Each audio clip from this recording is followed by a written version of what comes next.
Barack Obama as well, because the American people feel the same way you and I do. They know in their hearts that something is really wrong, that we can't continue, that we've got to change course. And that's what we've got to make sure that we do everything, like Carl talked about, everyone has talked about, to do everything we can to be victorious, because this is the election, I think, of my lifetime, and certainly for our kids and grandchildren. Let me just say that we have a great opportunity to win the presidency. I believe honestly, that we will win the United States Senate, but we've got to make sure that we keep people in the United States House of Representatives who will actually support a new agenda of change, of common sense, who will actually listen to the people at home and take their message to Washington, rather than that Washington knows best message is coming out of there today. People are disgusted. I mean, with Washington, D.C., and Congress itself, I mean, we're about, what, 10, 12%. We're down to basically our families and staff like us sometimes. But it's outrageous because people aren't listening. People think that Congress is immune from rational thought, and it has been the last couple of years under Nancy Pelosi. One thing I will tell you, we're going to have John Boehner here in August 10th in Council Bluffs. When Leonard Boswell had Nancy Pelosi in to do a fundraiser for him, he took her to Omaha out of state because he didn't want anybody to know that she was in the area, apparently. He's not proud enough to bring Nancy Pelosi here.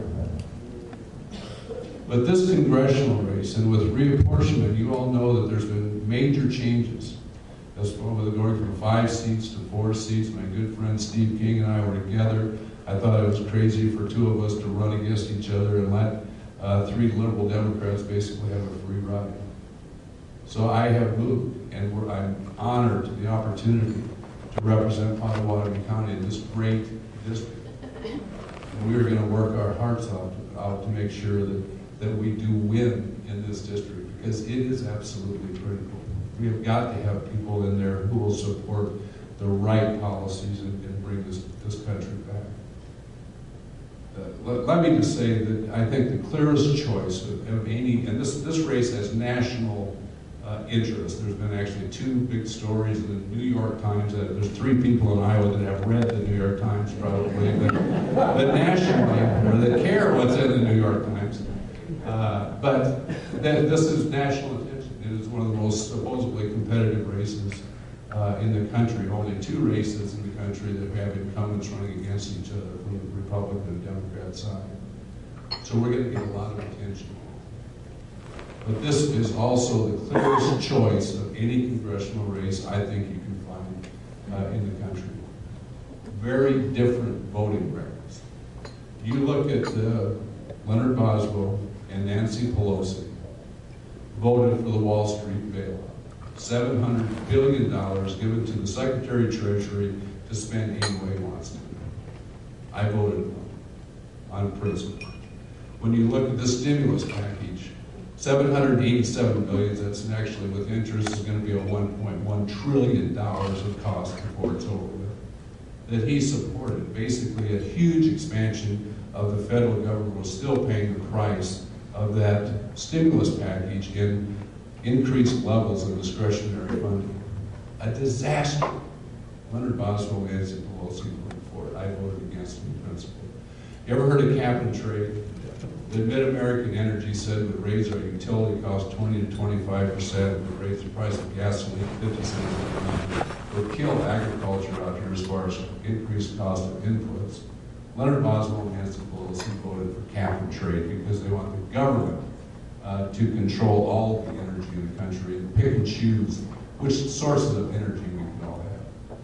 The president's health care. Well, this is a historic time because next week that's going to be found unconstitutional as it should.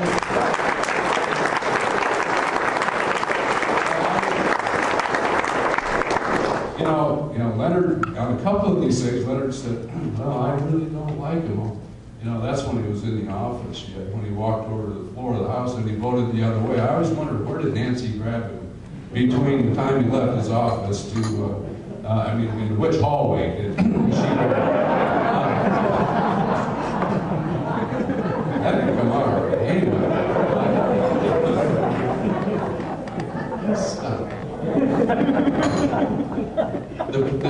president's health care bill, which is going to destroy quality health care if in fact it is left to go into place, it is going to dramatically increase the cost to the federal government. It's going to have a bureaucrat, this board, stand between you and your physician on the decisions that are made for your well-being.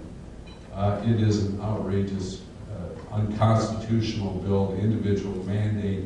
Never before in history has the federal government told the American people you have to buy something, whether you want it or not. If that is held up, there's no boundaries left for the federal government. It is over with, because they can tell you exactly what you can have for breakfast, what you can eat, what you can drive, everything. And that would be over with. It's going to be found unconstitutional. The sooner the better, so that we can actually get to real changes, real results that will improve quality health care, but also hold down the costs, and that's what the problem is in the health care system. We can do it with actually using something with competition, free enterprise. Have anybody ever heard of that? Not in the Obama administration, or not with Nancy Pelosi or Leonard Foxworth. And I will tell you, anybody that's in the financial industry, today, if you look at what Dodd-Frank and what that's going to do to your small banks in rural Iowa, is the compliance cost, the time. You don't have, the cashier is also a teller, is also the compliance officer in a small bank. And when you have reads, if you ever ask them to show, go to a bank and ask them to show what the compliance rates are already, and they're just starting to write the regulations. There's already thousands of pages of it. There are going to be a lot of consolidation in small banks just basically say that's enough, I can't do it. Leonard Boswell has voted for all those things. I have voted no, because there is a better way. There is a better way for your small businesses, for your family to have certainty out there as far as taxes, as far as regulations, to know that the heavy hand of government isn't going to be coming down on you, that you actually have freedom and liberty that you talked about. I will tell you folks, this, I've been there. I first got elected, from off the farm up at Alexander, Iowa, where Kathy and I, we raised our 3 children. We now have 5 grandchildren, big town of 165 people. I would say we lived in the suburbs, 2 miles outside of town. And I'll tell you a story, okay? This will be my attempt at humor tonight. Anyway, but no, when I first got elected in 1994, coming from Alexander, from a town that had 1 stop sign, and going to Washington, D.C., where, it's the second worst traffic in the entire country in Washington, D.C. And you got to remember at that time, too, it was very political. So when people were driving in Washington, D.C., you had people like Teddy Kennedy. When he drove, he only made left turns. And you had people, like Newt Gingrich, when he drove, he only made right turns. And when you think about the only guy in town was Marion Barrett that was trying to go straight.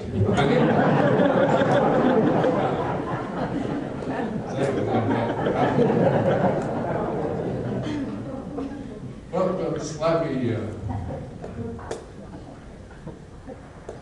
Kathy and I, and we have 5 grandchildren. We decided we were going to have one on January 4th this year. And I look at the eyes of that little baby when I first held her in the hospital.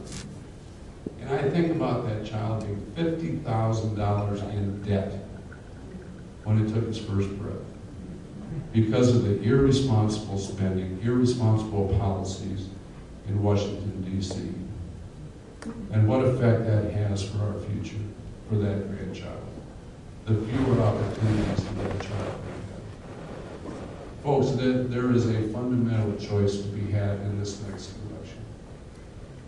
And I just hope that everybody will get involved and make sure that you are not the person who's sitting back on the day after the election saying, I just got a little more. We might have won. You'll be very sick that day, I will tell you, if you don't do everything. We have different visions of the country. We believe in strength. We believe in American exceptionalism. I still, and I'll close with this, but just tell you a story. Back in 9/11, I was in Washington, D.C. Kathy and I were at the place that we stay at when we're in Washington. It's right by the Pentagon. I mean, I will never forget that morning. I was just going to leave to go to the office. And Kathy said, you know, look, there's an airplane that has probably accidentally run into one of the World Trade Centers. I started watching, and then pretty soon the second had hit. And we knew that, you know, this was obviously purposeful, an attack. And then we had a tremendous explosion that actually shook our house where we were. That was when the plane hit the Pentagon. And then, of course, later on, you hear about the plane that went down up in Pennsylvania. The plane that was going to attack the symbol of democracy in the United States Capitol. You know, those terrorists actually thought that by attacking the symbol of our economic strength at the World Trade Center, that they could destroy America.